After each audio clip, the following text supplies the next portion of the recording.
বাংলা সাহিত্যের রোমাঞ্চকর কিছু ভূতের গল্পে ভরা আমাদের গল্পের আসর। নমস্কার, আপনারা শুনছেন ঝরাপাতা, সঙ্গে আমি বিজয়। আজকের পর্বে আমাদের নিবেদন মঞ্জিল সেনের গল্প আলমারি। মঞ্জিল সেন বাংলা ভৌতিক সাহিত্যের এক অন্যতম পথিকৃৎ। তার রচিত বেশ কিছু ভৌতিক গল্প এর আগে আপনারা শুনেছেন। আজ সেই পথেই চলেছি আমরা। আজকের গল্পটি আমরা নিয়েছি বুক ফার্ম পাবলিকেশন থেকে প্রকাশিত ভয় সমগ্র খণ্ড 1 এই বই থেকে। শুরু হচ্ছে আজকের গল্প মঞ্জিল সেনের কলমে আলমারি।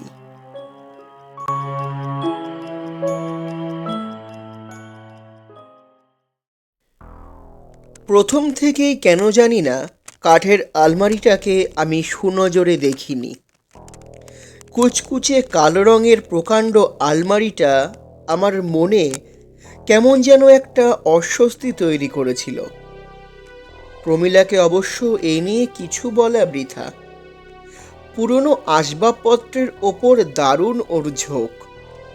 বিশেষ করে যদি কোনো বনেদি ঘরের হয় তবে তো কথাই নেই। খবরের কাগজে নিলামের পাতাটা ও আগাগোড়া পড়বে। তারপরই মনের মতো জিনিসের উল্লেখ থাকলে সেখানে ছুটে গিয়ে সেটা না কেনা পর্যন্ত ওর যেন স্বস্তি নেই। মেহগনি কাঠের দুপাল্লার আলমারি, প্রায় 7 ফুট উঁচু, কাঠের গায়ে সূক্ষ্ম কারুকার্য। আমার দৃষ্টি হঠাৎ ডান দিকের পাল্লার ওপর স্থির হয়ে গেল। একটা অদ্ভুত অনুভূতিতে আমার সর্বাঙ্গে যেন শিহরণ বয়ে গেল। 5 জন কুলি অনেক কায়দা কসরত করে আলমারিটাকে দোতলায় তুলছিল। আমার মনে হচ্ছিল ফাঁদে পড়া একটা জন্তু যেন সর্বশক্তি দিয়ে ওদের সঙ্গে যুদ্ধছে। সিঁড়ির মাঝপথে ডান পাল্লার সামনে যে কুলিটা ছিল সে যেন চমকে গিয়ে পা হরকালো। আলমারিটা প্রায় পড়েই যাচ্ছিল, কোনো মতে কুলিরা সামলে নিল। ওটাকে দোতলার বাম প্রান্তের শেষ ঘরটায় রাখার পর সেই কুলিটা আলমারির ডান পাল্লাটা একটু ফাঁক করে ভেতরে উঁকি মেরে কি যেন দেখবার চেষ্টা করলো। আমি তাকে লক্ষ্য করছি দেখে সে একটু থতমত খেল। আমার জিজ্ঞাসু দৃষ্টির দিকে তাকিয়ে সে আমতা আমতা করে বলল, মানে বাবু, এই ভেতর থেকে যেন একটা শব্দ শুনতে পেলাম। সে তাড়াতাড়ি পাল্লাটা বন্ধ করে দিল। আমার কেমন যেন খটকা লাগলো। ওকে চেপে ধরলাম। লোকটি সামান্য ইতস্তত করে বলল, কি বলি বাবু, বাবু, অর্ধেক সিঁড়ি ভেঙে ওঠার পর আমার মনে হলো যেন একটা শব্দ, এই বাচ্চার গলার শব্দ বলেই মনে হলো আলমারির ভেতর থেকে আসছে। আমারই ভুল হবে, শব্দটা হয়তো অন্য কোথাও থেকে আসছে। ওরা যেন তাড়াতাড়ি পালাতে পারলে বাঁচে। টাকা পয়সা মিটিয়ে দেবার পর দুর্দার করে সিঁড়ি ভেঙে চলে গেল। প্রমীলা যথারীতি বেরিয়েছিল। নানান মহিলা সমিতির সঙ্গে যুক্ত থাকায় দিনের অধিকাংশ সময় ওকে বাইরে কাটাতে হয়।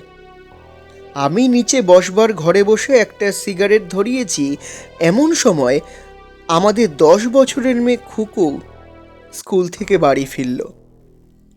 ঘরে ঢুকেই ওর নাক কুঁচকে বলে উঠল, কিসের গন্ধ বাবা? আমি দেখলাম ওর দৃষ্টিটা সিঁড়ি দিয়ে ওপরের দিকে উঠে যাচ্ছে। আমি কিন্তু কোনো গন্ধই পাচ্ছিলাম না। তবু ওর মনের ভাবটা বুঝতে আমার কষ্ট হলো না। যে অস্বস্তি আমার মন থেকে দূর হয়ে গিয়েছিল তা আবার ফিরে এলো। আমার মনে হলো খুকুকে ওই কোণার ঘরে যেতে দেওয়া উচিত হবে না, কিন্তু কি যুক্তিতে আমি ওকে সে কথা বলবো? ব্যাপারটাকে লঘু করার জন্য আমি বললাম, হয়তো যে কাঠের আলমারিটা এসেছে সেটা থেকেই গন্ধ আসছে খুকি।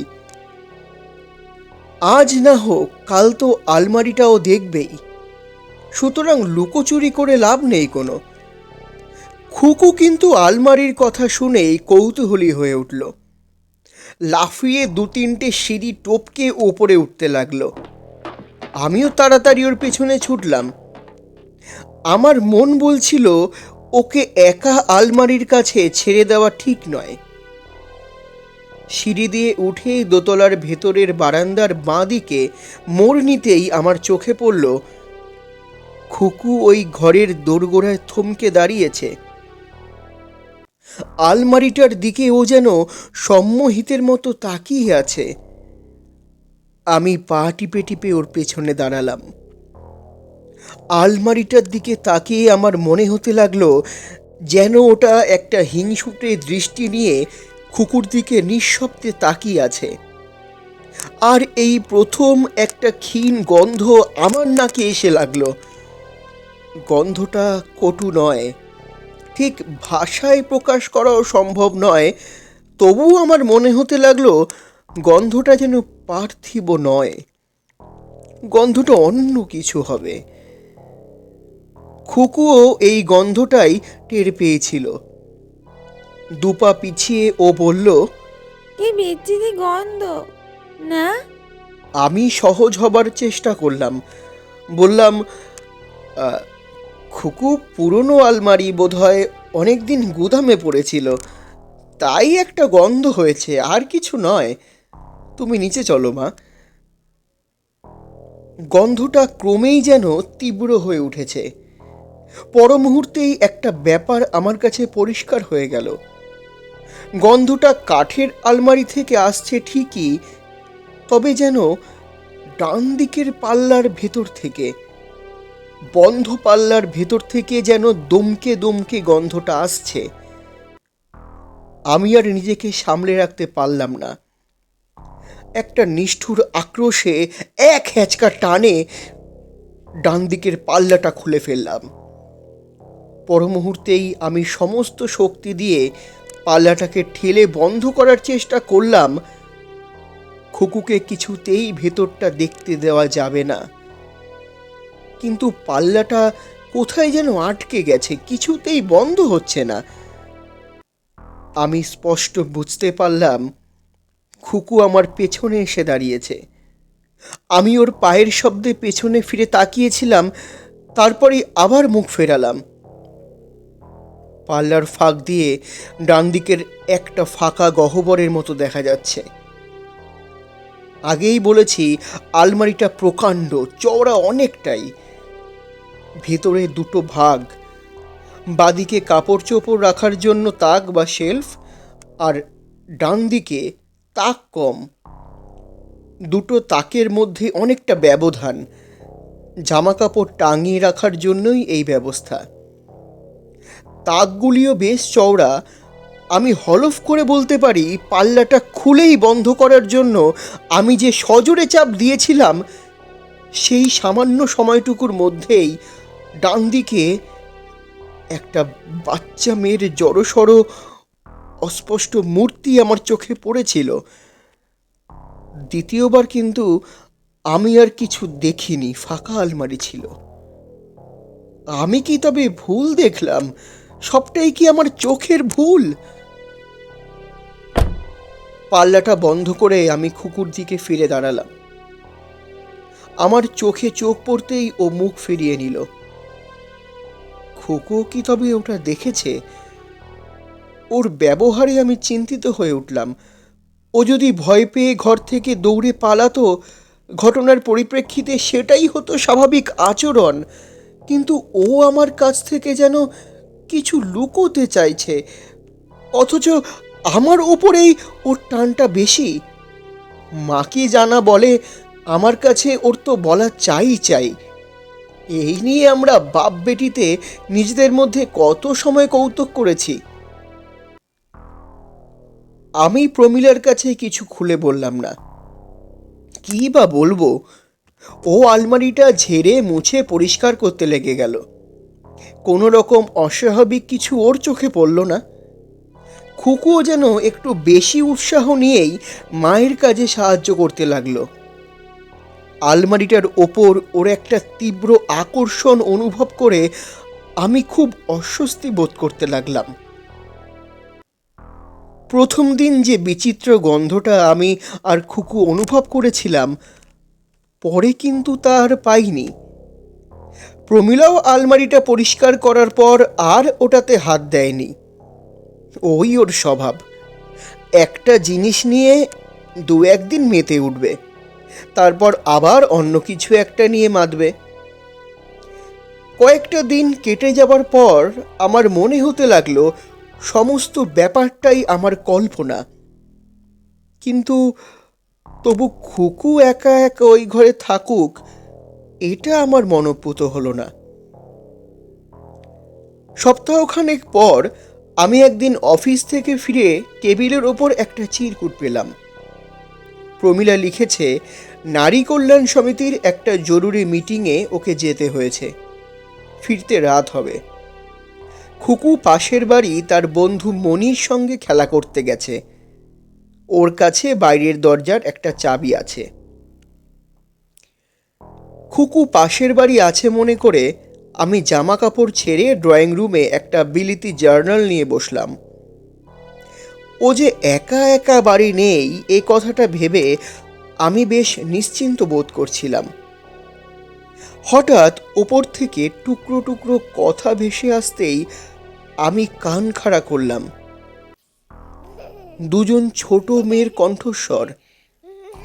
না, এতটুকু ভুল নেই, খুকু আর তার বন্ধুকে নিয়ে উপরে খেলা করছে, কিন্তু ওর খেলার ঘর তো নিচে। আগে কখনো ওকে আমি বন্ধুদের নিয়ে উপরে যেতে বা খেলা করতে দেখিনি। ওরা কি করছে দেখবার জন্যই আমি সিঁড়ি দিয়ে উঠতে লাগলাম। সিঁড়ির শেষ ধাপে পৌঁছাতেই ওদের তীক্ষ্ণ কণ্ঠস্বর আমি শুনতে পেলাম। দুজনে যেন ঝগড়া করছে। পর মুহূর্তেই খুকু কোকিয়ে কেঁদে উঠল। আমি আর এক মুহূর্ত সময় নষ্ট না করে দৌড়লাম। কান্নার শব্দটা আসছে সেই কোণার ঘর থেকে। এক ধাক্কায় ভেজানো দরজা খুলে ফেলতেই আমার চোখে পড়ল খুকু আলমারিটার সামনে হাঁটু গেড়ে বসে আছে। ওর দু চোখে জল, ব্যথায় মুখ নীল হয়ে গেছে। আমি ওকে তুলে ধরে বললাম, কি হয়েছে খুকু তোমার? তুমি কাঁদছো কেন? আলমারিটা আসার পর থেকেই আমাদের দুজনের মধ্যে যে একটা সংকোচ ও বাধার প্রাচীর সৃষ্টি হয়েছিল, ক্ষণিকের জন্য তা যেন দূর হয়ে গেল। ও আমার দুই হাতের মধ্যে ঝাঁপিয়ে পড়ে কাঁদতে কাঁদতে বলল, ও পাল্লা দিয়ে আমার আঙ্গুল চেপে দিয়েছে। খুকুর ডান হাতের আঙুলগুলির ওপর একটা লাল দাগ আমার চোখে পড়ল। আমি আস্তে আস্তে ব্যথা পাওয়া জায়গায় আঙুল বুলোতে বুলোতে বললাম, তোমায় কে চেপে দিয়েছে খুকি? কে চেপে দিয়েছে তোমায়? রানু। কথাটা বলেই ও থেমে গেল, যেন মুখ ফসকে কথাটা বেরিয়ে গেছে। অনিশ্চিতভাবে ও আমার মুখের দিকে তাকালো। তারপর অনেকটা ভয়ে ভয়েই আলমারির ডান পাল্লার দিকে, যেন গোপন কথা ফাঁস করে মহা অপরাধ করে ফেলেছে। আমি এক ঝটকায় পাল্লাটা খুলে ফেললাম। না, এবারও ভেতর ফাঁকা। খুকি রানুকে? আমি হালকাভাবে প্রশ্ন করলাম, কিন্তু স্পষ্ট বুঝতে পারলাম প্রাচীরটা আবার খাড়া হয়ে দাঁড়িয়েছে। খুকু উত্তর দিল, না না, কেউ নয়, কেউ নয়, কেউ নয়। প্রমিলাকে আমি কথায় কথায় বললাম, ও যখন বেরোয় খুকুকেও যেন সঙ্গে নিয়ে যায়। একা একা ওর বাড়িতে থাকা উচিত নয়। প্রমীলা আমার কথা উড়িয়েই দিল। ও বলল, ওইসব সভা সমিতি খুকুর মোটেই ভালো লাগবে না, বরং বাড়িতেই ও নিরিবিলি খেলবে। আমি একবার ভাবলাম প্রমীলাকে সব খুলে বলি, কিন্তু ভেবে দেখলাম ফল হবে উল্টো। ও মনে করবে আমার মস্তিষ্কে বিকৃতি ঘটেছে। তাই নিরস্ত হলাম। আলমারিটা বিক্রি করে দেবার কথা তুলতেই প্রমীলা এমন ক্ষেপে গেল যে আমাকে চুপ করে যেতে হলো। আমি শান্তিপ্রিয় মানুষ, বাদানুবাদ যথাসম্ভব এড়িয়ে চলবার চেষ্টা করি। বিশেষ করে প্রমীলার তিরিক্ষি মেজাজকে সত্যি কথা বলতে কি আমি একটু ভয়ই করি। খুকুর বড় শখ ছিল একটা বেড়াল পুষবে। সেদিন অফিসে কথায় কথায় আমার এক সহকর্মী জানালেন তার পার্সিয়ান বেড়ালটার বাচ্চা হয়েছে, তিনি বিলিয়ে দেবেন। আমি রাত্রে খাবার টেবিলে কথাটা পারলাম। প্রমীলা কিন্তু বেড়াল কিংবা কুকুর দু চোখে দেখতে পারত না। ও বলল, বিছানা নোংরা করবে তো, কি দরকার বিড়ালের বাচ্চা এনে। আমি বললাম, প্রথম থেকে ওটাকে ভালো শিক্ষা দিলে ঘরদোর নোংরা করবে না। পার্সিয়ান বেড়াল বলেই প্রমীলা বোধহয় আর বেশি উচ্চবাচ্য করল না। খুকু এতক্ষণ আমাদের কথা মন দিয়ে শুনছিল। ও হঠাৎ বলে উঠল, না না, বেড়ালের বাচ্চা আনতে হবে না। আমি একটু অবাক হয়ে বললাম, খুকি, কিন্তু তুমিই তো বেড়ালের বাচ্চার জন্য বায়না ধরেছিলে, এখন না বলছো কেন? ওর চোখে যেন জল এসে গেল। কোনো মতে নিজেকে সামলে বলল, তা সত্যি, কিন্তু রানু যে বিড়াল ভালোবাসে না। কথাটা বলেই ও যেন চুপসে গেল। ওর গাল দুটো লাল হয়ে উঠল। প্রমীলা একটু মুচকি হাসল। ছোট ছেলে মেয়েদের যে কাল্পনিক বন্ধু থাকে, সেটাই ও যেন ওর দৃষ্টি দিয়ে আমাকে বোঝাতে চাইল। খুকু কোনো রকমে খাওয়া শেষ করে দোতলায় ওর শোবার ঘরের দিকে ছুটে গেল। আমি মনস্থির করে ফেললাম, আলমারিটা যে ভদ্রলোক বিক্রি করেছিলেন তার নাম সঞ্জীব চৌধুরী। আমি একদিন ছুটির দিন বিকেলে তার সঙ্গে দেখা করতে গেলাম। আলমারির রহস্য আমাকে জানতেই হবে। ভদ্রলোক বাড়িতেই ছিলেন। আমি আমার পরিচয় দিয়ে তাকে বললাম, আমার স্ত্রী সম্প্রতি নিলামে তার কিছু আসবাবপত্রের মধ্যে একটা আলমারি কিনেছেন। ভদ্রলোক আমাকে ভেতরে নিয়ে গিয়ে বসালেন। তারপর পরিহাস তরল কণ্ঠে বললেন, আশা করি আলমারিতে ঘুণ ধরেনি। আমি তাকে আশ্বস্ত করে বললাম যে না না, ঘুম ধরেনি, ওটা খুব ভালো অবস্থাতেই আছে। ভদ্রলোকের ভুরু দুটো যেন একটু ওপর দিকে উঠল। তারপর তিনি গম্ভীর মুখে বললেন, তবে সচরাচর আমরা যা চোখে দেখি তার চাইতেও কি বেশি কিছু? তারপর নিজে থেকেই তিনি বলতে লাগলেন, সত্যি কথা বলতে কি, আমি ওটা পছন্দ করতাম না। আমার স্ত্রী তো ওটাকে আমাদের শোবার ঘরে রাখতেই দেননি। পরিবারের স্মৃতি হিসাবে ওটা এতদিন বাড়িতে রেখেছিলাম। স্ত্রীর মৃত্যুর পর আর ওটা রাখার ইচ্ছে ছিল না বলেই অকশানে দিয়েছিলাম। আলমারিটা কি আপনাদের পরিবারে অনেক দিন ধরেই আছে? আমি প্রশ্ন করলাম। আমি ঠিক বলতে পারবো না। ওটা আমার এক খুড়তুতো ভাইয়ের সম্পত্তি ছিল। তার মৃত্যুর পর কিছু আসবাবের সঙ্গে ওটা আমার দখলে আসে। আমি সুযোগ পেয়ে গেলাম। জিজ্ঞেস করলাম, আচ্ছা, আলমারিটার সঙ্গে কি কোনো কাহিনী জড়িত আছে? মানে এমন কোনো ঘটনা কি আপনি জানেন আলমারি সম্পর্কে? ভদ্রলোক সঙ্গে সঙ্গে উত্তর দিলেন না। চুপ করে কয়েক মুহূর্ত কি যেন ভাবলেন। তারপর বললেন, দেখুন, লুকোচুরি করে লাভ নেই। I shall rather be honest with you. শুনেছি বছর 50 কি ওর কাছাকাছি কোনো সময় ওই আলমারির মধ্যে 10-12 বছরের একটি মেয়ের মৃতদেহ পাওয়া গিয়েছিল। 10-12 বছরের মেয়ে? আমি একটু উত্তেজিত হয়ে বলে উঠলাম, আপনি কি মেয়েটার নাম জানেন? সঞ্জীববাবু, জানলে আমাকে প্লিজ বলুন, মেয়েটার নাম জানেন আপনি? ভদ্রলোক আমার প্রশ্ন শুনে যেন একটু থতমত খেলেন। তারপর বললেন, যতদূর শুনেছি মেয়েটির নাম ছিল রানু। আমি ধরেই নিয়েছিলাম যে ওই নামটাই শুনব। তবু ভদ্রলোকের কথা শুনে আমার শিরদাঁড়া দিয়ে একটা হিমশিহরণ বয়ে গেল। ভদ্রলোক বলতে থাকেন, আমাদের পরিবারের ইতিহাস যতটুকু জানি ও শুনেছি মেয়েটি নাকি তার বাবার বড় আদরের ছিল। একে বেশি বয়সের সন্তান, তার ওপর মেয়েটি যখন খুব ছোট তখনই ওর মা মারা যান। তাই বাবা তার স্নেহ ভালোবাসা উজাড় করে ঢেলে দিয়েছিলেন। আপনি বলছেন ওই মেয়েটির মৃতদেহই আলমারিতে পাওয়া গিয়েছিল? কাহিনীটা তাই।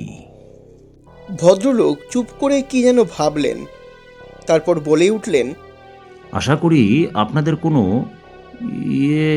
অপ্রীতিকর অভিজ্ঞতা হয়নি। আমি লক্ষ্য করছিলাম ভদ্রলোক কথা বলার সময় যেন হোঁচট খাচ্ছিলেন, কথা খুঁজে পাচ্ছিলেন না। একটা বাচ্চা মেয়ের উদ্ভট কল্পনায় আমি প্রভাবান্বিত হয়েছি, এটা তাকে বলতে আমার কেমন যেন বাদো বাদো ঠেকল। তাই আমি বললাম, আমার স্ত্রী বলছিলেন আলমারির ভেতর থেকে তিনি একটা বাচ্চা মেয়ের গলা শুনতে পান। সর্বনাশ! ভদ্রলোক যেন আঁতকে উঠলেন। আলমারিটা পুড়িয়ে ফেলা উচিত। আমার স্ত্রীও ওই কথা বলতেন। কিন্তু আসল ঘটনা কি ঘটেছিল সঞ্জীববাবু? আমি জিজ্ঞাসা করলাম।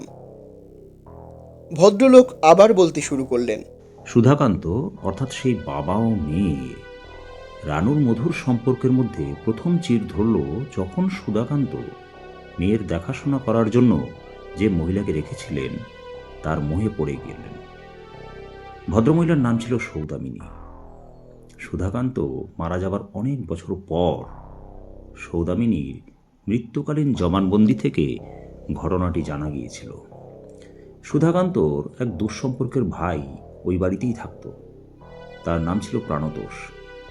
সে মদ্যপ ও উচ্ছৃঙ্খল। সুধাকান্ত তাকে দু চোখে দেখতে পারতেন না, আবার ফেলতেও পারতেন না। সৌদামিনীর সঙ্গে প্রাণতোষের প্রথম থেকে একটা সম্পর্ক গড়ে উঠেছিল। আর এই প্রাণতোষই সৌদামিনীকে প্ররোচিত করে সুধাকান্তকে বিয়ে করার জন্য। তার উদ্দেশ্য ছিল বর্ষিয়ান সুধাকান্তর মৃত্যুর পর সে সৌদামিনীকে বিয়ে করে সুধাকান্তর সম্পত্তি ভোগ করবে। যতদিন তা সম্ভব না হয় তারা এই গোপন প্রণয়লীলা চালিয়ে যাবে। এদিকে রানু কিন্তু প্রথম থেকেই তার বাবা যে সৌদামিনীর দিকে ঝুঁকছেন এটা সুনজরে দেখেননি। সৌদামিনীকে সে হিংসে করতে শুরু করেছিল। এক রাত্রে সুধাকান্ত যখন ব্যবসার সূত্রে বাইরে গিয়েছিলেন, রানু ঘুমের মধ্যে ভয় পেয়ে সৌদামিনীর ঘরে চলে আসে। প্রান্তোষ আর সৌদামিনীকে সে অপ্রস্তুত অবস্থায় দেখে ফেলে। কি ভয়ানক অস্বস্তিকর পরিবেশ বুঝে দেখুন। রানুর মুখ থেকে এটা জানার অর্থ হলো ওদের পরিকল্পনা, ওদের ভবিষ্যৎ চুরমার হয়ে যাওয়া। প্রান্তোষ মুহূর্তে দ্বিধা করেনি। রানুকে জোর করে বিছানায় শুয়ে একটা বালিশ দিয়ে ওর মুখ চেপে ধরেছিল। সৌদামিনীর জবানিতে জানা যায় সে নাকি প্রান্তোষকে অনেক অনুনয় করেছিল, কিন্তু প্রান্তোষ তার কথায় কান দেয়নি। অবশ্য সৌদামিনীর এই কথাটা কতটা বিশ্বাসযোগ্য তা যাচাই করার সুযোগ ছিল না। রানুর দেহটা ওরা সুধাকান্ত স্ত্রী ঘরে যে বড় আলমারিটা ছিল তার মধ্যে ঢুকিয়ে পাল্লা বন্ধ করে দেয়। ওই ঘরটা প্রকাণ্ড বাড়ির এক প্রান্তে ছিল। রানুর মার মৃত্যুর পর থেকে কেউ আর ওটা ব্যবহার করত না। সুধাকান্ত ফেরার পর তাকে দুর্ঘটনার কথা জানানো হয়। রানু নিশ্চয়ই তার মার ঘরে গিয়ে কোনো কারণে আলমারিটার মধ্যে ঢুকেছিল। তারপর পাল্লাটা ভেতর থেকে বন্ধ করে দেয়। পাল্লাটা জোরে আটকে যাওয়ায় ও আর বেরোতে পারেনি। আর ওদের এই কথা বিশ্বাস না করার কোনো কারণ ছিল না।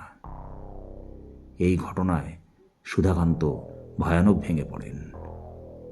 তারপর আর 1 বছর মাত্র বেঁচে ছিলেন। এরই মধ্যে সৌদামিনীর সঙ্গে সুধাকান্তর কোনো মতে বিয়েটা হয়ে যায় এবং সৌদামিনী বিধবাও হয়। প্রচুর সম্পত্তির অধিকারিণী সৌদামিনী অল্প দিনের মধ্যেই যখন আবার প্রান্তোষকে বিয়ে করে, তা নিয়ে সমাজে খুব হইচই পড়েছিল। আমি হঠাৎ জিজ্ঞেস করলাম, আচ্ছা, রানুর মৃতদেহ আলমারির কোন দিকে ছিল সঞ্জীববাবু? কেন, ডান দিকে? সঞ্জীব চৌধুরী যেন একটু বিস্মিত হয়েই বললেন, আপনি খেয়াল করে দেখবেন ডান দিকের পাল্লাটা বেশ জোরে দিয়ে খুলতে হয়। আমার কাছে অবশ্য এ ব্যাপারটা অজানা ছিল না। ভদ্রলোক আবার শুরু করলেন, পাপের ধন ভূতে খায়। সৌদামিনীর জীবনে অসুখ ছিল না। প্রান্তর জুয়া খেলে 2 হাতে টাকা ওড়াতে লাগলো। তাছাড়া তার আরও বদস্বভাব ছিল।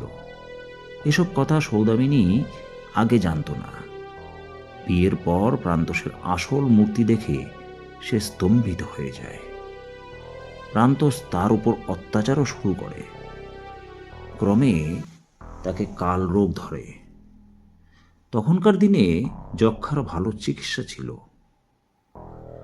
মরবার আগে সৌদামিনী সমস্ত কাহিনী বলে যায়। আমি জিজ্ঞাসা করলাম, রানুর কোনো ছবি আছে? ভদ্রলোক বললেন, ফ্যামিলির বহু পুরনো ছবির মধ্যে তারও একটা ছবি আছে, তবে তা দেখে কিছু বোঝার উপায় নেই, কারণ সেটা বিকৃত হয়ে গেছে। আমার অনুরোধে তিনি পুরনো কাগজপত্র ঘেঁটে একটা ছবি নিয়ে এলেন। ছবিটা পরিষ্কার নয়, তবু আমার মনে হলো ফ্রক পরা 10-12 বছরের একটা মেয়ে। তার ওই আবছা হয়ে যাওয়া সত্ত্বেও ছবির চোখ দুটো যেন অস্বাভাবিক উজ্জ্বল। ভদ্রলোক আবার বলতে লাগলেন, রানু দেখতে খুব ফুটফুটে ছিল, কিন্তু তার স্বভাব নাকি মোটেও ভালো ছিল না। সৌদামিনীর টুকরো টুকরো কথা থেকে জানা যায় যে বাপের উপস্থিতিতে সে খুব ভালো মানুষ সেজে থাকতো, আর অন্য সময় তার মূর্তি ছিল এক্কেবারে অন্যরকম। সৌদামিনীকে আঁচড়ে কামড়ে নাজেহাল করে ছাড়ত। তার প্রকৃতিও ছিল খুব নিষ্ঠুর। একবার নাকি একটা বিড়ালের বাচ্চাকে দোতলা থেকে ছুঁড়ে ফেলেছিল। বিড়াল ও এক্কেবারেই দেখতে পারত না। বাবার কাছে মিথ্যে নালিশ করে লোকজনকে শাস্তি পাওয়ানো ওর একটা অভ্যেসে দাঁড়িয়েছিল। সৌদামিনী ওর ভয়ে সব সময় জুজু হয়ে থাকত। বাবা ওকে ছাড়া আর কাউকে সুনজরে দেখবেন, এটা যেন ও সহ্য করতে পারত না। ভদ্রলোকের কথায় রানুর চরিত্রের নিষ্ঠুর ও হিংসুটে দিকটা আমার কাছে স্পষ্ট হয়ে উঠল। আমি তাকে ধন্যবাদ জানিয়ে উঠে পড়লাম। বাড়ি ফেরার পথে আমি দৃঢ় সংকল্প করলাম, প্রমীলা যাই বলুক, আলমারিটাকে বাড়ি থেকে দূর করতেই হবে। ওটার প্রতি খুকুর তীব্র আকর্ষণ আর মাঝে মাঝে রানুর নাম উচ্চারণ করার মধ্যে আমি অশুভ ইঙ্গিত অনুভব না করে পারলাম না। আমি যখন বাড়ি ফিরলাম তখন বেশ রাত হয়ে গেছে। প্রমীলা আমার জন্য অপেক্ষা করছিল। দরজা খোলার সঙ্গে সঙ্গেই আমি জিজ্ঞেস করলাম, খুকু কোথায়? প্রমীলা অবাক হয়ে আমার মুখের দিকে তাকালো, তারপর বলল, ঘুমোচ্ছে। আচ্ছা, রাত কটা হলো সে খেয়াল আছে? আমি হাত ঘড়ির দিকে তাকিয়ে চমকে উঠলাম। রাত 11:30। প্রমীলাকে যেন একটু চিন্তাগ্রস্ত মনে হলো। ও বলল, খুকুর কি হয়েছে বলো তো? আজ সন্ধ্যা থেকে ওর হাব ভাব কেন জানি আমার ঠিক ভালো লাগেনি। আবার রানুর কথা বলছিল।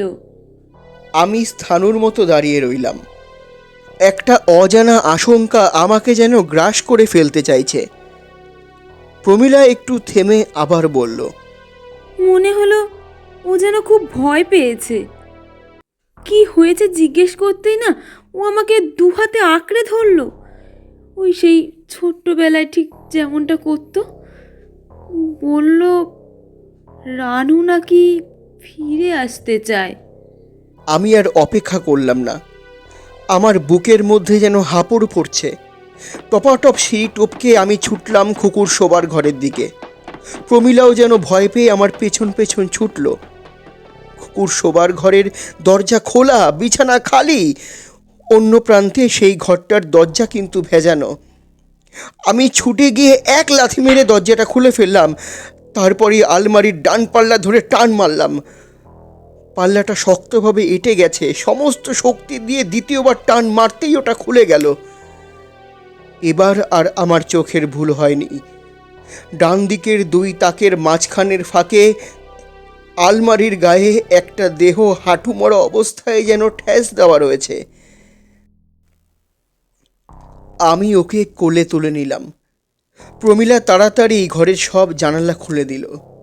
ঠান্ডা নির্মল হাওয়া ঘরে ঢুকতেই ছোট্ট মেয়েটি চোখ খুলল। প্রমীলা ওকে জড়িয়ে ধরে গালে গাল ঘষতে ঘষতে কান্না ভেজা গলায় বলতে লাগলো, সোনা আমার, মানিক আমার, আমার সোনা মা, ভগবান তোমাকে রক্ষা করেছেন। সেই ছোট্ট মেয়েটির উজ্জ্বল দুই চোখ আমার দিকে এক দৃষ্টে তাকিয়ে আছে, যেন আমাকে যাচাই করার চেষ্টা করছে। আমি ভীষণ চমকে দুপা পিছিয়ে এলাম। আমার বুঝতে এতটুকু দেরি হলো না যে খুকুর চোখের দৃষ্টিটা খুকুর নয়। সঞ্জীব চৌধুরীর বাড়িতে রানুর যে ছবি আমি দেখেছিলাম, সেই উজ্জ্বল চোখ দুটি খুকুর চোখে এসে আশ্রয় নিয়েছে। খুকুকে ভুলিয়ে আলমারিতে ঢুকিয়ে রানুর অনেক দিনের বন্দি আত্মা ওর শরীরে ঢুকে পড়েছে। আর আমাদের প্রিয় খুকুর আত্মা এখন বোধহয় রানুর বিদেহীর মধ্যে গুমড়ে গুমড়ে মরছে। কি ভয়ানক! খুকুর দেহটাই আছে, কিন্তু আত্মা মন সব রানুর। ও আর আমাদের মেয়ে নয়।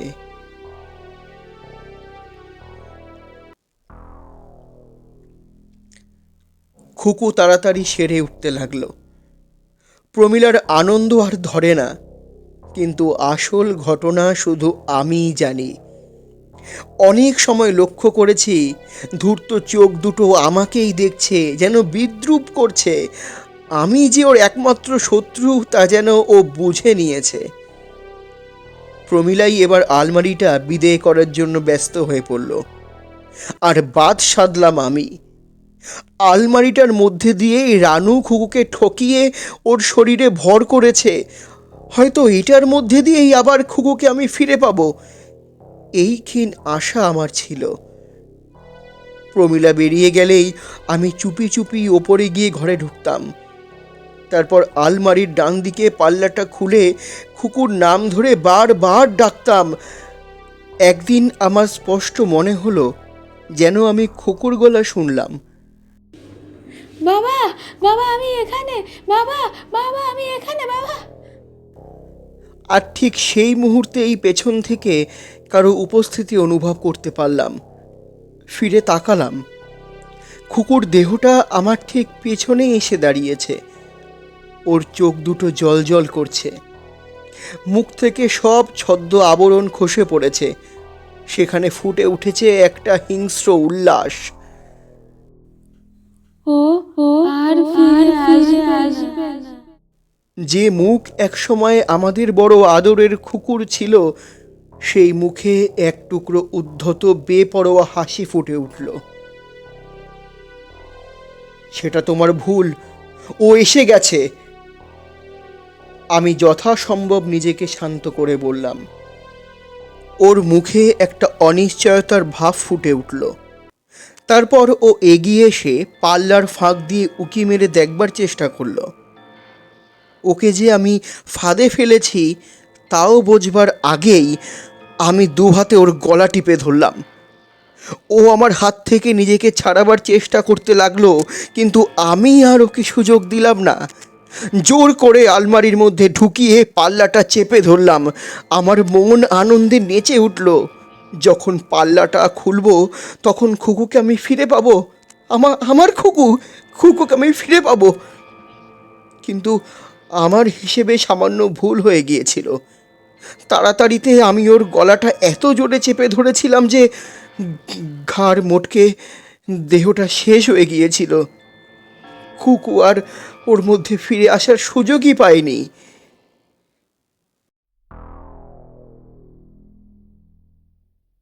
মানসিক রোগীদের এই হাসপাতালে প্রমীলা কোনোদিন আমার সঙ্গে দেখা করতে আসেনি।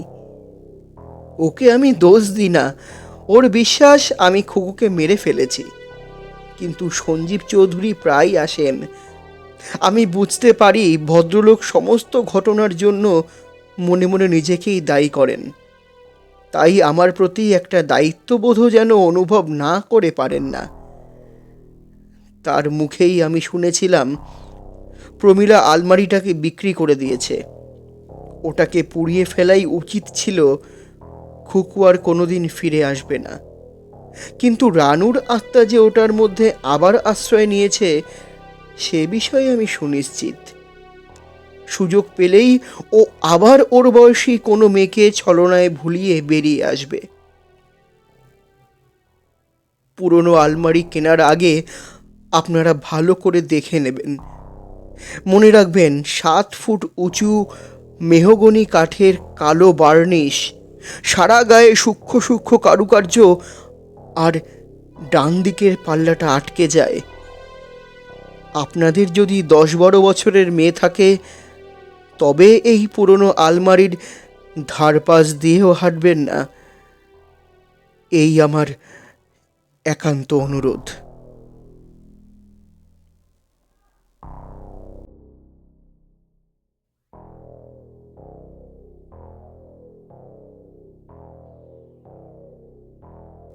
শুনলেন আলমারি, রচনা মঞ্জিল সেন, গল্প পাঠে গল্পের সূত্রধর এবং কুলির ভূমিকায় বিজয়, প্রমীলা ও খুকির ভূমিকায় তিথি, সঞ্জীব চৌধুরী, সুখেন্দু দেবনাথ।